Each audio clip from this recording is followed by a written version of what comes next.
a response from you, I'm going to dispatch emergency services now. White Plains Police. We're here for a welfare check. Open this door! No! You're not coming into my home! Help me! Help me! I need help! This is Kevin Bourne here, also known as KB, the boss from ShifterMagazine.com. And I have the distinct pleasure today of sitting down with a few men who are telling a very exceptional, unfortunate story of Kenneth Chamberlain Sr. We have with me today Kenneth Chamberlain Jr., as well as Enrique Natal, a producer, as well as he also appears in the film as Officer Rossi.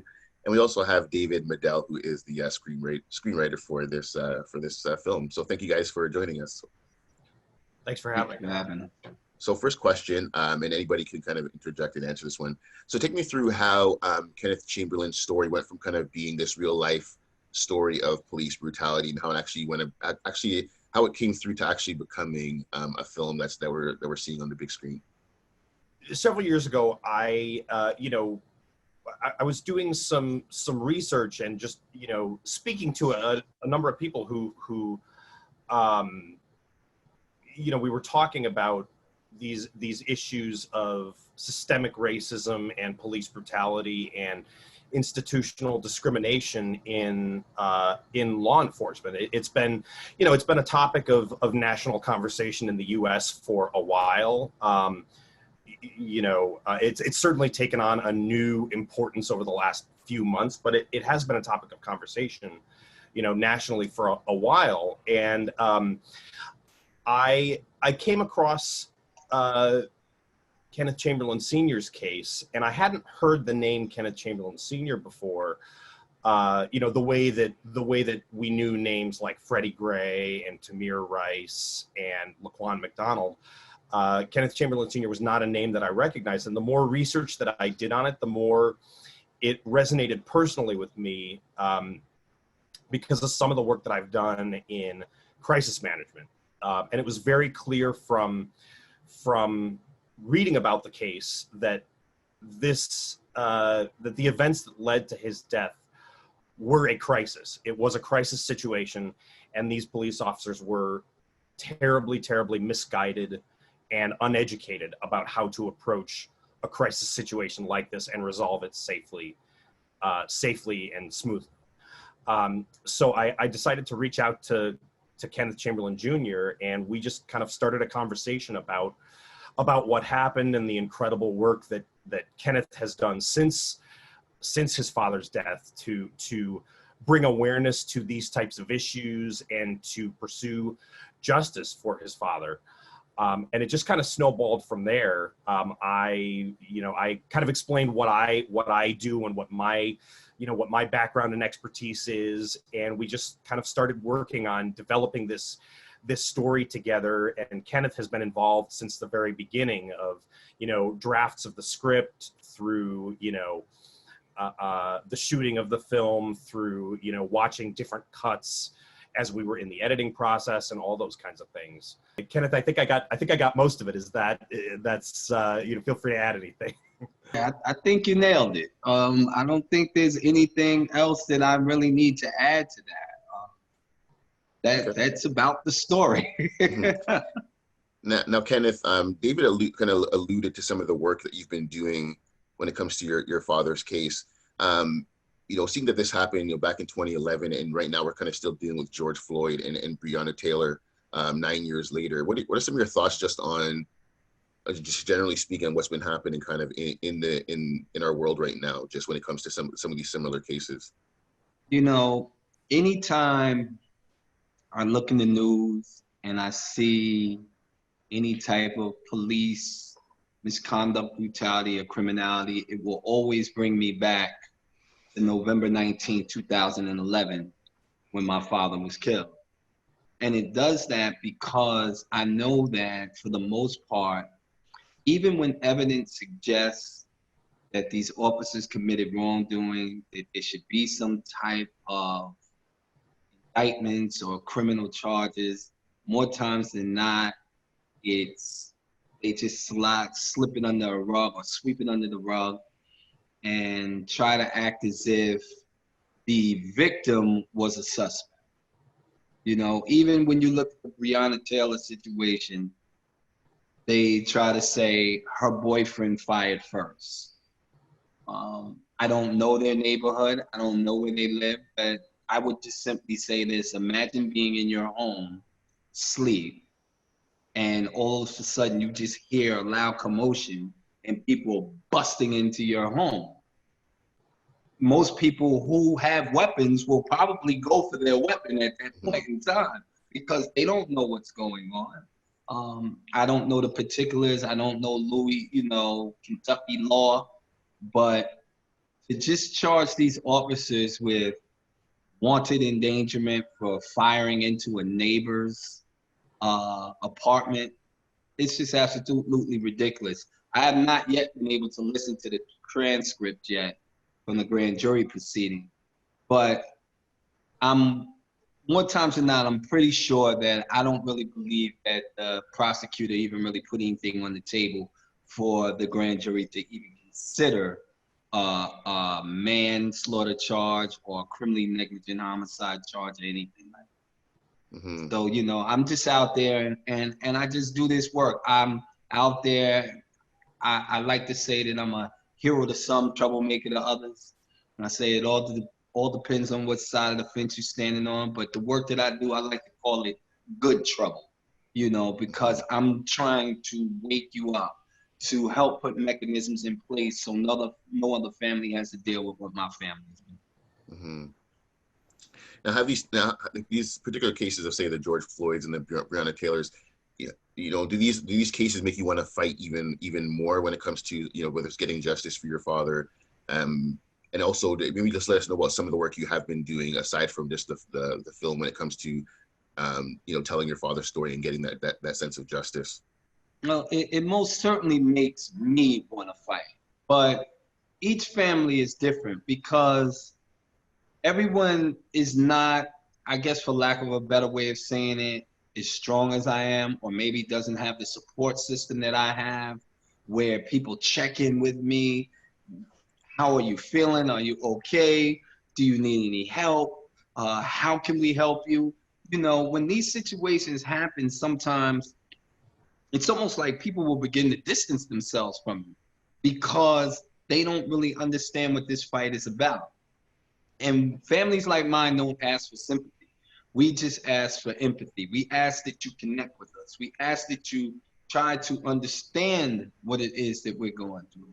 So after my father was killed, I co-founded a coalition in White Plains, New York called the Westchester Coalition for Police Reform. And that coalition consists of individuals, community organizations, religious institutions, and the objective is greater police accountability and transparency. I am part of an organization called Families United for Justice. Families United for Justice is an organization of family members who have loved ones that are victims of police violence. Either they're alive or they died at the hands of law enforcement. And these are family members like the family of Oscar Grant, Romali Grant, Tamir Rice, you know, just to name a few names, Kai Gurley, Delron Smalls, you know, these are people, and in most of these situations, there was no accountability in the killing of our loved ones. So I sit on the board of the Civil Liberties Union here in New York. I'm also have been asked to serve on the Westchester County's Police Reform and Reimagining Task Force. So in the wake of all of these incidents that's happening, I've been asked to sit and become part of a committee that will review policy and procedure of Westchester County police officers and what changes need to be implemented to, you know, make sure that I always say the rule of law applies. And that is that the government is agents and officials are to be held to the same set of rules and enables a fair and functioning society. Oh, that's some amazing, amazing work that you're getting into there. Now, you guys, I guess fairly recently had Morgan Freeman kind of join the team as an executive producer. What is that kind of like, having that kind of high profile backing of the film? What has that done for when it comes to the publicity of the film? Like, what has that done? And also, what has it been like just to kind of have that, you know, and Hollywood legend kind of as a part of the team? It's been incredible. Yeah. I mean, it really is. It's Morgan is, like you said, he's a legend. He's a legend in this industry. And for him to see our film and understand the importance of this movie getting out there and bringing himself a part of this project to help voice to the public that this is a movie that everyone needs to see was incredibly, it was such a big moment for us and for Kenneth and for everyone involved, because, you know, the whole goal from the beginning was to make the nation aware of this story, and he amplifies our voice and our story so much more. And we right from the first conversation we had with Morgan's team, we really felt like he and the team understood what we were going for, and that they you know, that they took the film seriously. They wanted to be involved for the right reasons.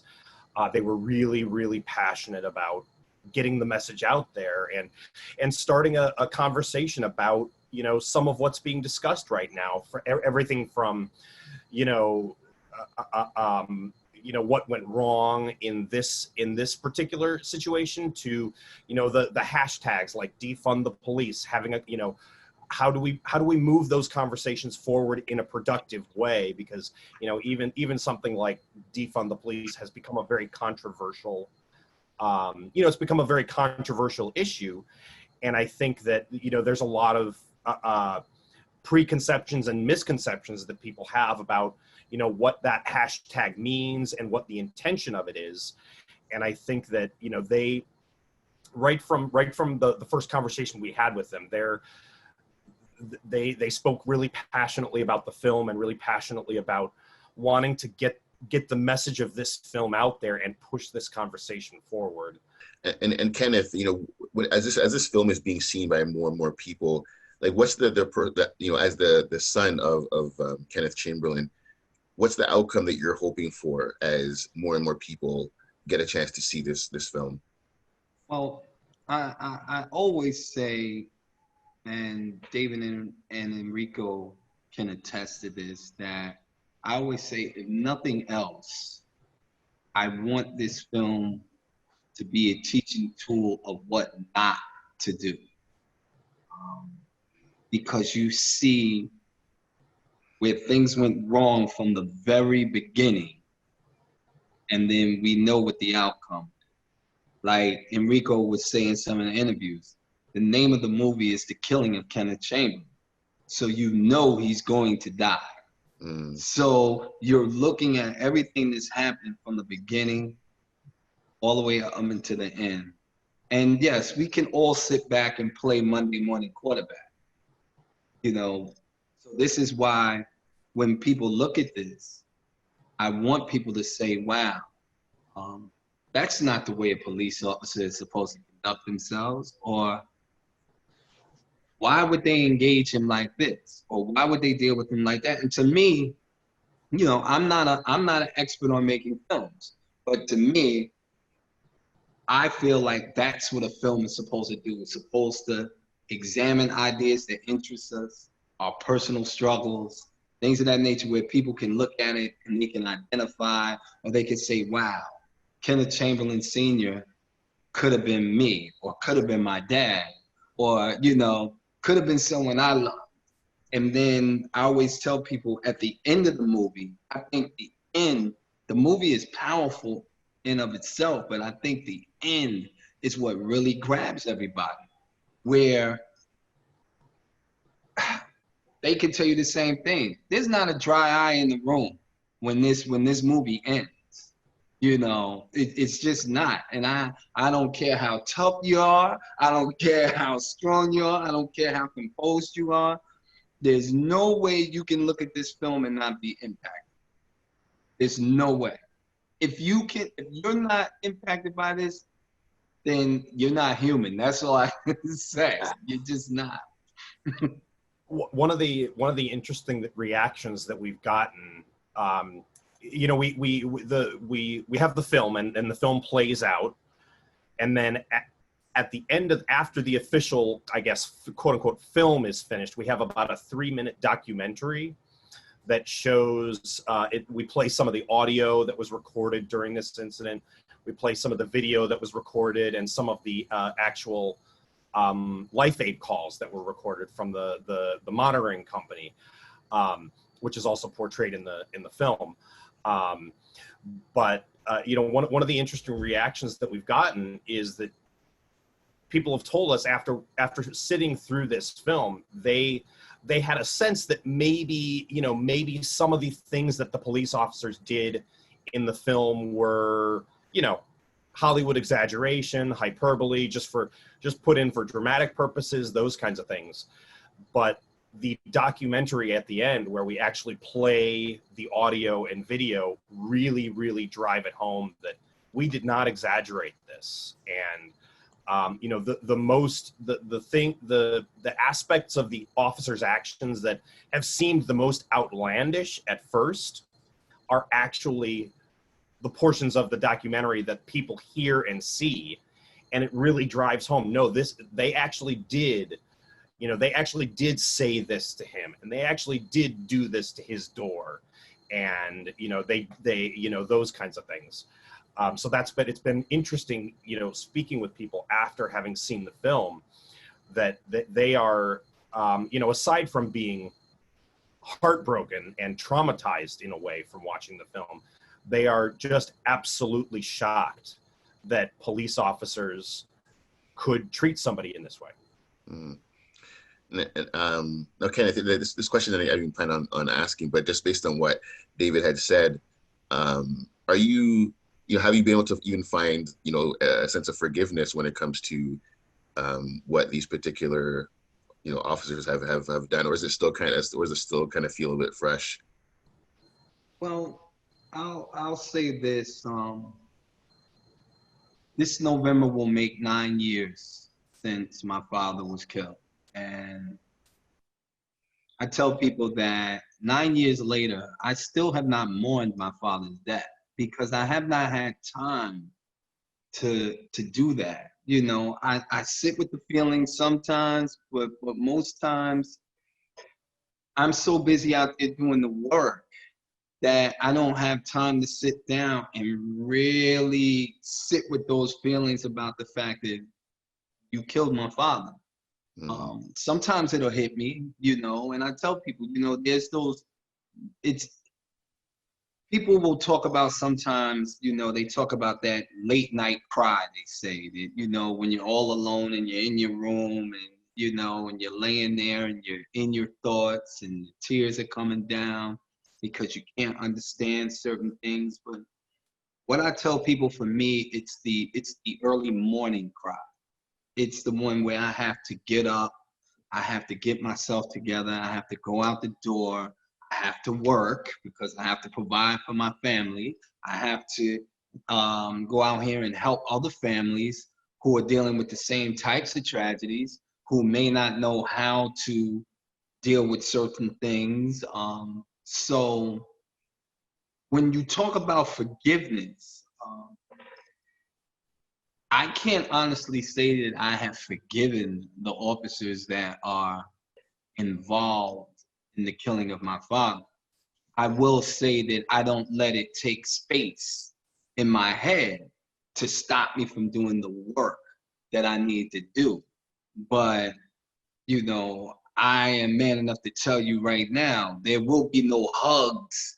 I'm not hugging anybody, telling them that I forgive them or anything. And I understand that, you know, people will say, you know, from a spiritual perspective, that you need to forgive because you would want somebody to forgive you. But I'm not in that space right now. That's not to say that it couldn't have happened later on down the line. But right now, no, because there's no justice for Kenneth Chamberlain Sr. and there's no accountability. You know, will there ever be justice? I can't really say that there'll be justice, because what does justice look like? We don't know. We haven't really seen it. So I can't even give you a clear definition of what justice looks like. Now I can tell you what accountability is, and they're two separate things, and there has been no accountability in the killing of my father. You know, in fact, I'm urging the Westchester County District Attorney to take a second look at my father's case, given the fact that there's, I'll give you a perfect example. The knife that they said my father had in his hand when he was attacking the officers, his DNA is not on the handle of that knife. But that never came up except in the civil proceedings, and it was mentioned very quickly, and then they went on.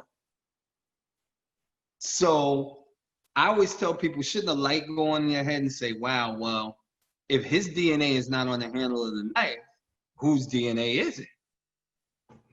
So that's new evidence to me, which means that that should be enough for the district attorney of Westchester County to take another look at this case. So forgiveness, nah, I'm not there yet. But I don't let it stop me from doing the work that I need to do.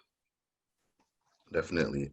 Well, it's definitely my hope that this film and this story is heard more in Canada, because, you know, I think a lot of people don't realize that Canada does have similar issues. Like even during George Floyd, or after the case of George Floyd and Breonna Taylor, you know, there were families in Canada that came forward and you know, with stories of children who were, you know, killed during police custody and whatnot, not just in the Black community, but also in the Indigenous community. So it's definitely something that I think Canadian audiences could relate to, given some of the stories that have come up in Canadian news over the past few months. Once again, this is Enrico Natal, this is David Medell, and of course, Kenneth Chamberlain, the team behind the killing of Kenneth Chamberlain. And we encourage our readers and listeners not just to check out this movie whenever it does open in Canada, but also to do some digging when it comes to the story of Kenneth Chamberlain Sr. And once again, guys, thank you so much for your time.